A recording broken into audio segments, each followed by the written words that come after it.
adalah singkatan dari Volatility, Uncertainty, Complexity dan Ambiguity.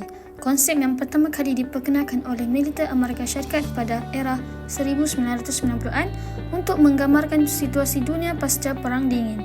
Seiring waktu, istilah ini diadaptasi dalam dunia bisnes, manajemen dan kepemimpinan untuk menggambarkan dinamika lingkungan yang cepat berubah dan sulit diprediksi. VUCA menggambarkan tantangan dunia moden yang dinamis dan tidak terduga. Dengan memahami elemen-elemen VUCA, organisasi dan pemimpin dapat mempersiapkan diri untuk menghadapi tantangan masa depan dengan strategi yang lebih efektif dan berdaya saing. Meskipun dunia VUCA penuh dengan ketidakpastian, pendekatan yang tepat dapat membantu menciptakan peluang di tengah tantangan. Persekitaran ini sering digambarkan sebagai VUCA, iaitu volatile yang bermaksud mudah berubah, uncertain yang tidak pasti, kompleks dan ambiguous iaitu kabur. Dalam sektor informal, cabaran yang timbul akibat VUCA ini telah menjadi lebih ketara kerana kekurangan peraturan yang formal dan perlindungan pekerjaan kepada pekerja. Salah satu isu utama yang dihadapi oleh pekerja dan majikan dalam sektor informal ialah keselamatan dan kesihatan pekerjaan. Menurut Muhammad Hafiz et al. 2017, keselamatan dan kesihatan pekerjaan ini bertujuan untuk melindungi pekerja daripada risiko kemalangan dan penyakit di tempat kerja. Dasar dan prosedur yang kukuh adalah penting untuk mencegah kecederaan dan memastikan kesejahteraan pekerja ini selamat. Bagaimanapun, sektor informal sering kali kekurangan amalan ini. Ketiadaan kontrak formal dalam sektor pekerjaan informal menjadi cabaran besar bagi majikan dan pekerja. Menurut sarjana seperti Stone 2004 dan Dessler 2013, kontrak formal penting untuk melindungi hak pekerja, meminimumkan konflik, dan memastikan hubungan kerja yang adil. Namun, sektor informal sering bergantung kepada persetujuan lisan seperti yang dilihat dalam kajian kes di Beach Club dan Gerai Bakso Encuk. Akibatnya, pekerja terdedah kepada risiko seperti ketidakstabilan pekerjaan, gaji tidak konsisten, dan eksploitasi. Faktor VUCA khususnya volatility juga menambah cabaran dengan dasar pengurusan yang tidak konsisten. Untuk mengatasi masalah ini, sistem dokumentasi mudah seperti surat tawaran kerja atau perjanjian tertulis boleh diperkenalkan. Walaupun tidak standing kontrak formal, langkah ini mampu meningkatkan ketulusan, memudahkan penyelesaian konflik dan memberikan perlindungan asas kepada pekerja serta majikan dalam sektor informal. Cabaran VUCA dalam hubungan pekerjaan di sektor informal adalah upah dan faedah yang tidak tetap. Sistem gaji yang tidak tetap terutamanya bergantung kepada keuntungan harian adalah pendekatan yang sering digunakan dalam perniagaan kecil. Contohnya di perniagaan Gerai Bakso Encuk, sistem ini memberikan kesan yang signifikan kepada pekerja dari segi kestabilan kewangan dan kesejahteraan mereka. Dalam konteks VUCA, ketidakpastian dalam pendapatan harian menjadi lebih ketara. Sistem gaji di perniagaan di Gerai Bakso Encuk, pekerja dibayar berdasarkan keuntungan harian yang diperoleh.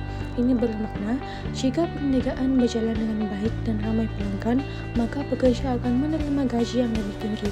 Sebaliknya, pada hari-hari yang kurang menguntungkan, gaji mereka akan berkurang. Cadangan untuk mengatasinya adalah perniagaan Gerai Bakso Encuk boleh memperkenalkan sistem insentif yang jelas dan terukur untuk pekerja. Contohnya memberikan bonus harian atau mingguan berdasarkan pencapaian tertentu seperti jumlah pelanggan yang dilayani atau penjualan harian. Sistem ini akan memberikan motivasi tambahan kepada pekerja untuk meningkatkan prestasi mereka sambil memastikan mereka merasa dihargai atas usaha dan sumbangan mereka kepada perniagaan. Selain itu, cabaran ketiadaan perlindungan undang-undang. Ketiadaan perlindungan undang-undang untuk pekerja di sektor informal adalah isu yang mendalam dan kompleks, terutamanya dalam konteks perniagaan seperti Gerai Bakso Encuk. Hasil daripada temu bual bersama dengan pengurus dan pekerja di Bakso Encuk, terdapat pengakuan bahawa pekerja di sektor ini seringkali tidak mempunyai akses kepada perlindungan hak pekerja yang asas seperti gaji minimum, cuti sakit dan perlindungan daripada pemecatan tanpa sebab.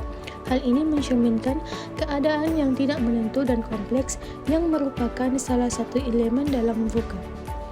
Dalam konteks VUCA, ketiadaan perlindungan undang-undang mencipta kompleksiti yang tinggi.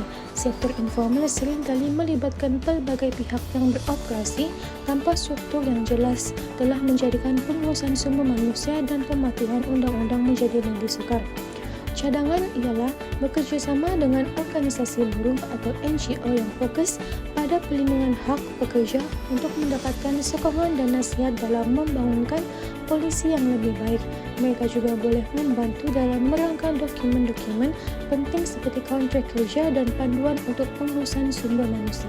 Dalam persekitaran VUCA, sektor informal seperti gerai bangsa Encik menghadapi cabaran besar terutama berkaitan isu diskriminasi dan eksploitasi pekerja. Persekitaran kerja yang sentiasa berubah menyebabkan sukar bagi perniagaan kecil untuk mengekalkan kestabilan, sementara ketidakpastian ekonomi mendorong majikan membuat keputusan yang mungkin mengabaikan hak pekerja. Diskriminasi di gerai bangsa Encik seringkali tidak disedari tetapi memberikan impak besar kepada pekerja. Contohnya, kecenderungan untuk memberikan peluang kepada pekerja yang dikenali berbanding calon yang berkebolehan tetapi tiada hubungan dengan majikan. Jika ada isu seperti kecurian, majikan akan lebih mempercayai pekerja yang mempunyai hubungan kekeluargaan berbanding pekerja yang tiada hubungan kekeluargaan. Seterusnya adalah cadangan penambahbaikan. Cadangan penambahbaikan yang dapat diberikan ialah pendekatan berstruktur perlulah diterapkan dalam perniagaan sektor informal. Pertama, gerai bakso Encik boleh memperkenalkan dokumen kerja asas seperti surat tawaran pekerjaan. Walaupun tidak setanding kontrak formal, dokumen ini mampu memberikan garis panduan jelas kepada pekerja tentang tanggungjawab dan hak mereka. Kedua, struktur gaji yang tetap perlu diperkenalkan untuk memberikan kestabilan pendapatan kepada pekerja. Sebagai tambahan, sistem insentif berdasarkan prestasi seperti bonus harian boleh meningkatkan motivasi pekerja. Oleh itu, dengan pendekatan yang lebih diberikan, gerai bakso Encik dapat mencipta persekitaran kerja lebih harmoni dan produktif walaupun beroperasi dalam persekitaran VUCA. Penambahbaikan ini tidak hanya melindungi pekerja tetapi juga membantu perniagaan kekal relevan dan berdaya saing dalam jangka masa panjang.